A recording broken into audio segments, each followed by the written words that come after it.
നമസ്കാരം. എല്ലാവരും സുഖമായിരിക്കുന്നുവെന്ന് കരുതുന്നു. എൻ്റെ കഴിഞ്ഞ വീഡിയോസ് എല്ലാവരും കണ്ടിരിക്കുമെന്നും കരുതുന്നു. കാണാത്തവർ കാണാൻ ശ്രമിക്കുക. കാരണം എൻ്റെ ഇന്നത്തെ വീഡിയോ അതിൻ്റെ തുടർച്ചയാണ്.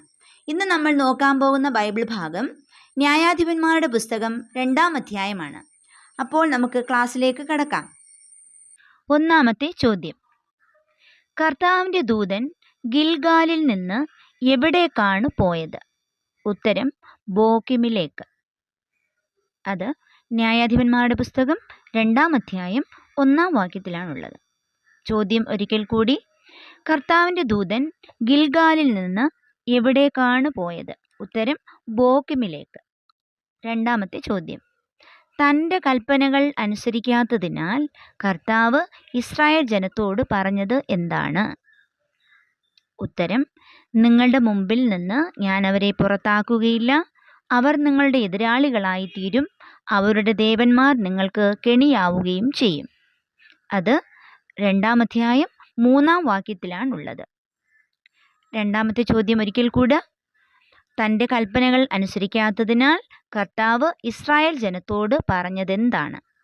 ഉത്തരം, നിങ്ങളുടെ മുമ്പിൽ നിന്ന് ഞാൻ അവരെ പുറത്താക്കുകയില്ല. അവർ നിങ്ങളുടെ എതിരാളികളായി തീരും. അവരുടെ ദേവന്മാർ നിങ്ങൾക്ക് കെണിയാവുകയും ചെയ്യും. മൂന്നാമത്തെ ചോദ്യം. ഇസ്രായേൽ ജനം ഉച്ചത്തിൽ കരഞ്ഞ് കർത്താവിന് ബലിയർപ്പിച്ച സ്ഥലം ഏതാണ്? ഉത്തരം ബോക്കീം. അത് 2-ാം അധ്യായം 5-ാം വാക്യത്തിലാണുള്ളത്. മൂന്നാമത്തെ ചോദ്യം ഒരിക്കൽ കൂടി. ഇസ്രായേൽ ജനം ഉച്ചത്തിൽ കരഞ്ഞ് കർത്താവിന് ബലി അർപ്പിച്ച സ്ഥലം ഏത്?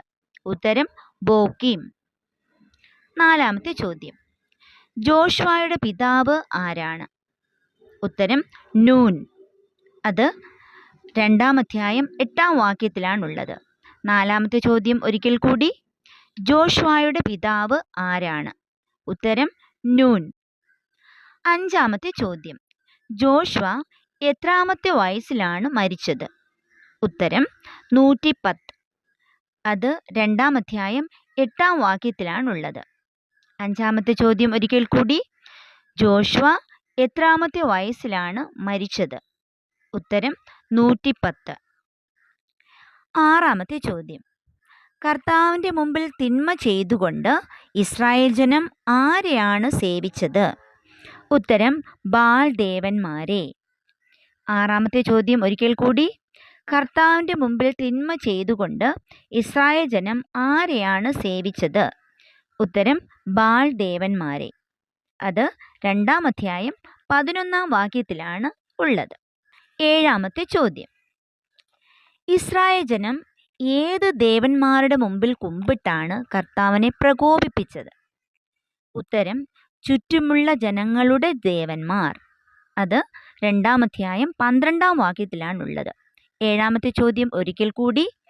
ഇസ്രായേൽ ജനം ഏത് ദേവന്മാരുടെ മുമ്പിൽ കുമ്പിട്ടാണ് കർത്താവിനെ പ്രകോപിപ്പിച്ചത്? ഉത്തരം ചുറ്റുമുള്ള ജനങ്ങളുടെ ദേവന്മാർ. എട്ടാമത്തെ ചോദ്യം. ഇസ്രായേൽ ജനം കർത്താവിനെ ഉപേക്ഷിച്ച് ഏത് ദേവതകളെയാണ് സേവിച്ചത്? ഉത്തരം അസ്താർത്തെ ദേവതകൾ. അത് 2-ാം അധ്യായം 13-ാം വാക്യത്തിലാണുള്ളത്. എട്ടാമത്തെ ചോദ്യം ഒരിക്കൽ കൂടി.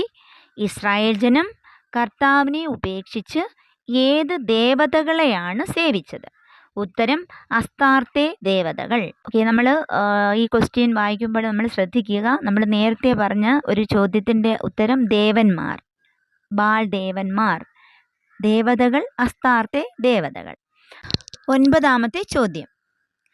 ഇസ്രായേൽ ജനങ്ങളുടെ കഷ്ടത കണ്ട് അവരെ രക്ഷിക്കുവാൻ കർത്താവ് ആരെയാണ് നിയമിച്ചത്? ഉത്തരം ന്യായാധിപന്മാരെ. അത് 2-ാം അധ്യായം 16-ാം വാക്യത്തിലാണുള്ളത്. ഒൻപതാമത്തെ ചോദ്യം ഒരിക്കൽ കൂടി.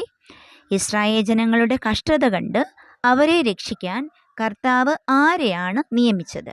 ഉത്തരം ന്യായാധിപന്മാരെ. പത്താമത്തെ ചോദ്യം. കർത്താവ് ഇസ്രായേൽ ജനത്തെ ഉടനെ നീക്കിക്കളയുകയോ ജോഷുവയുടെ കൈകളിൽ ഏൽപ്പിച്ചു കൊടുക്കുകയോ ചെയ്തില്ല. കാരണം എന്ത്? ഉത്തരം കർത്താവിൻ്റെ വഴികളിൽ നടക്കാൻ അവർ ശ്രദ്ധിക്കുമോ ഇല്ലയോ എന്ന് പരീക്ഷിക്കാൻ. 2-ാം അധ്യായം 23 വാക്യത്തിലാണ് ഉള്ളത്. 10ാമത്തെ ചോദ്യം ഒരിക്കൽ കൂടി. കർത്താവ് ഇസ്രായേൽ ജനത്തെ ഉടനെ നീക്കിക്കളയുകയോ ജോഷുവയുടെ കൈകളിൽ ഏൽപ്പിച്ചു കൊടുക്കുകയോ ചെയ്തില്ല. അതിന് കാരണം എന്ത്? ഉത്തരം: കർത്താവിൻ്റെ വഴികളിൽ നടക്കാൻ അവർ ശ്രദ്ധിക്കുമോ ഇല്ലയോ എന്ന് പരീക്ഷിക്കാൻ വേണ്ടി. ഇന്ന് നാം കണ്ട ചോദ്യോത്തരങ്ങൾ എല്ലാവർക്കും മനസ്സിലായിരിക്കുമെന്ന് കരുതുന്നു. ഈ ചോദ്യോത്തരങ്ങൾ കമൻറ്റ് ബോക്സിൽ പിൻ ചെയ്തിടുന്നതായിരിക്കും. ഇനിയും ചാനൽ സബ്സ്ക്രൈബ് ചെയ്യാത്തവർ ചെയ്യുമല്ലോ. സപ്പോർട്ട് ചെയ്യുക, പ്രാർത്ഥിക്കുക. Thank you.